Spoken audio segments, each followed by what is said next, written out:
BJP ক্ষমতায় এলে খুলে যাবে ভারত বাংলাদেশের মধ্যে কাঁটাতারের বেড়া। বিস্ফোরক মন্তব্য রানাঘাটের সাংসদ জগন্নাথ সরকারের। এসআইআর আবহে ১০০টি পরিবার বিজেপিতে যোগদান। বিজেপি ২৬শে নির্বাচনের আগে এসআইআর এর কারণে এই যোগদান। বিজেপি ক্ষমতায় এলে খুলে যাবে ভারত বাংলাদেশের মধ্যে কাঁটাতারের বেড়া। বিস্ফোরক মন্তব্য রানাঘাটের সাংসদ জগন্নাথ সরকারের। এসআইআর আবহে ১০০টি পরিবার বিজেপিতে যোগদান করেন এবং ২৬শে নির্বাচনের আগে এসআইআর এর কারণে এই যোগদান।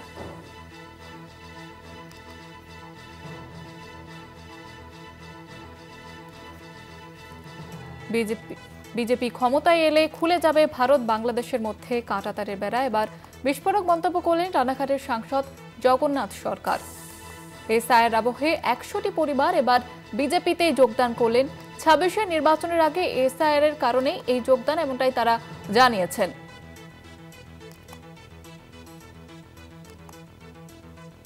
বিজেপি ক্ষমতায় এলে খুলে যাবে ভারত বাংলাদেশের মধ্যে কাঁটাতারের বেড়া।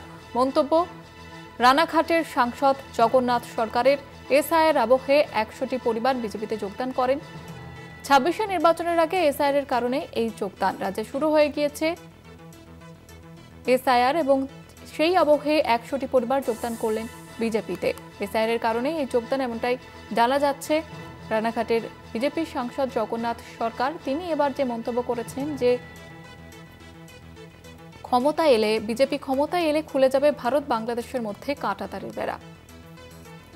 আর মাত্র কয়েকটা মাস তারপরেই রাজ্যে বিধানসভা নির্বাচন এবং এসআইআর প্রক্রিয়া শুরু হয়ে গিয়েছে। আমরা কথা দিচ্ছি যে এবার যদি আমরা জিতি, মাঝে বাংলাদেশের সঙ্গে কাঁটাতারের বেড়া আমরা রাখবো না। এক ছিল, আগামী দিন এক হয়ে যাবে। ঠিক তেমনি আর একটা কথা দিচ্ছি, যদি তৃণমূল জেতে সেক্ষেত্রেও বেড়া থাকবে না, কিন্তু সেটা বাংলাদেশ হয়ে যাবে। আমাদের সঙ্গে টেলিফোন লাইনে রয়েছে প্রতিনিধি সুবল মজুমদার। সুবল, এক্ষেত্রে রাজনৈতিক মহলে কি প্রতিক্রিয়া?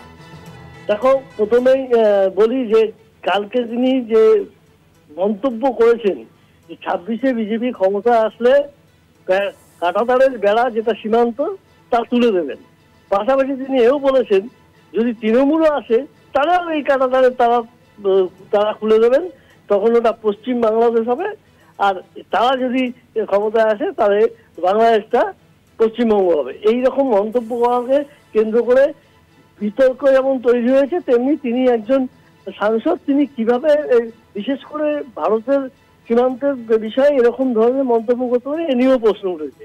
তৃণমূলের কৃষ্ণগঞ্জ ব্লক যুব তৃণমূলের সভাপতি তিনি কটাক্ষ করে বলেছেন যে এটা একটা পাগল, এর কখন কি বলে কোনো ঠিক থাকে না। এর মাঝে বলেছিল নবদ্বীপ বিশ্বের রাজধানী হবে, ঠিক সেই রকমই এ পাগল, এর কথার কোনো গুরুত্ব দেওয়ার মানে হয় না। জয়িতা, ধন্যবাদ জানাবো সুবল।